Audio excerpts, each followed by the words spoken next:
કુંતાજીને એમ થયું કે ભગવાન મારા માટે રોકાયા છે. ઉત્તરાને એમ થયું ભગવાન મારા માટે રોકાયા છે. પાંડવોને એમ થયું કે ભગવાન અમારું માન લઈ અને ભગવાન અમારા માટે રોકાયા છે. પણ ભગવાન આ કોઈ માટે રોકાયા નથી. શ્રોતાઓ બધા જાગો છો ને? હા કે ના? જાગતા રહેજો બધા. जो जागत है सो पावत है, जो सोवत है वो निर्णय तुम्हारे करवानो છે.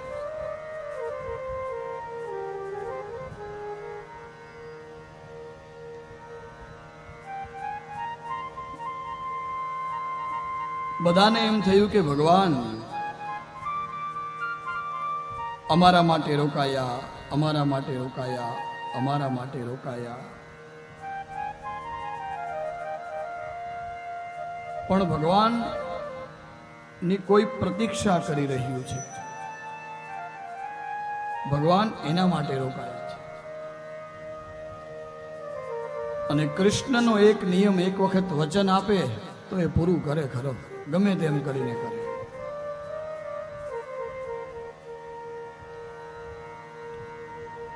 અને એની કોઈક રાહ જોઈ રહ્યું છે કે ભગવાન આવે તો એની મુલાકાત કરીને એની સાથે કંઈક વાતો કરવી છે. અને યુધિષ્ઠિર મહારાજ છે ને કૃષ્ણ પાસે જઈ અને ભગવાનને કહેવા લાગ્યા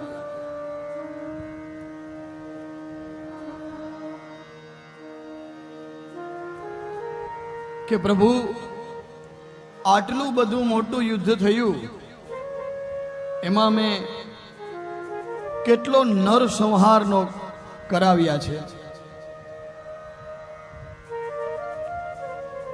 ભગવાન શ્રીમદ ભાગવતજીમાં એવું લખ્યું છે શ્રોતાઓ કે યુધિષ્ઠિરને શોક થયો છે.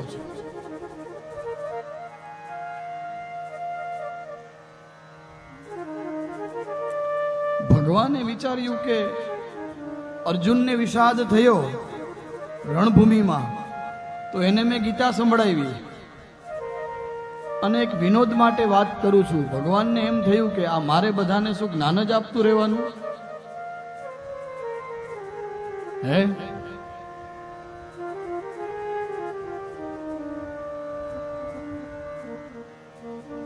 અને ભગવાન વિચાર કરે છે કે હવે જો અર્જુન તો મારાથી નાનો અને મારો પરમ મિત્ર, ઠીક છે, એને મેં ગીતાજી સંભળાવી, એનો શોક, એનો વિષાદ મેં દૂર કરી દીધો. પણ આ યુધિષ્ઠિરજી તો મારાથી મોટા છે, એને હું કેમ કહું કે આમ નહીં ને આમ? એનો શોક હું કેમ દૂર કરું?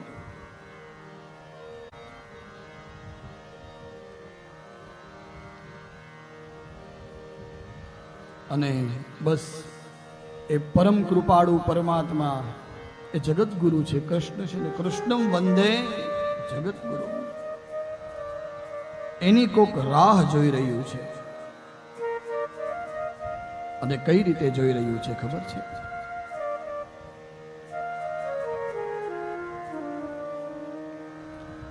સમય મારો સાધજે વાલા, કરું હું તો કાલ.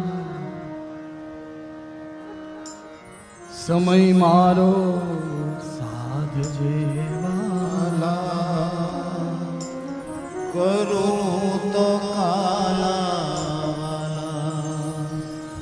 અંત સમય મારો આવશે જ્યારે નહીં રહે દેહનું ભાન. અંત સમય મારો આવશે જ્યારે નહીં રહે દેહનું ભાન. એ સમયે મુખમાં તુલસી દેજો દેજો ગંગા, સમય મારો સાધજે વાલા, કરું તો સમય મારો સાધજે વાલા, કરું તો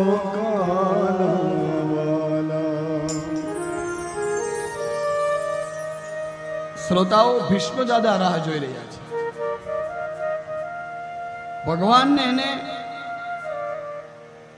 રણભૂમિમાં જ્યારે બાણોથી વિંધાઈ ગયા ને પછી કીધું કૃષ્ણ એક વખત મુલાકાત કરવા આવજો. અને ભગવાને વચન આપ્યું હતું કે દાદા એકવાર આપણે મળશું પાક્કું.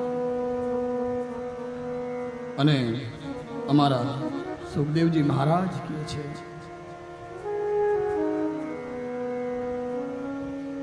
સદેવ દેવો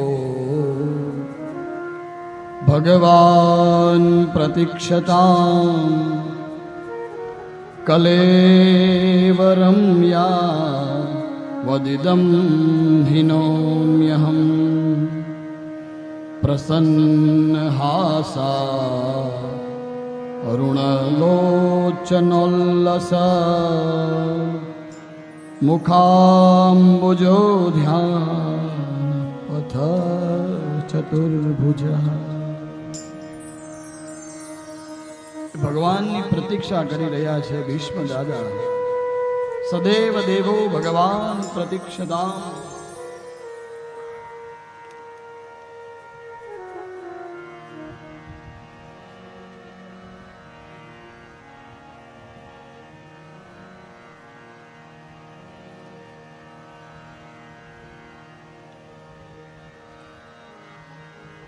સૌથી પહેલા તો જ્યારે ગયા ભગવાન ત્યારે ભગવાનને આ રીતે દાદાએ પ્રણામ કર્યા. પછી કૃષ્ણએ વાત કરી કે દાદા આ કૃષ્ણ અર્જુનને વિષાદ થયો તો એને તો મેં ગીતાનું જ્ઞાન સંભળાવ્યું, અને જ્યારે ભગવાન કૃષ્ણ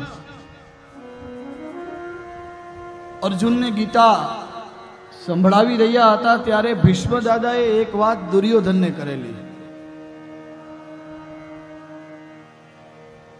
કે આ જીવન મને ગંગા પુત્ર હોવાનો ગર્વ થયો, પણ આજ મને એમ થાય કે હું કુંતી પુત્ર અર્જુન હોત તો આજ મને ગીતા સાંભળવા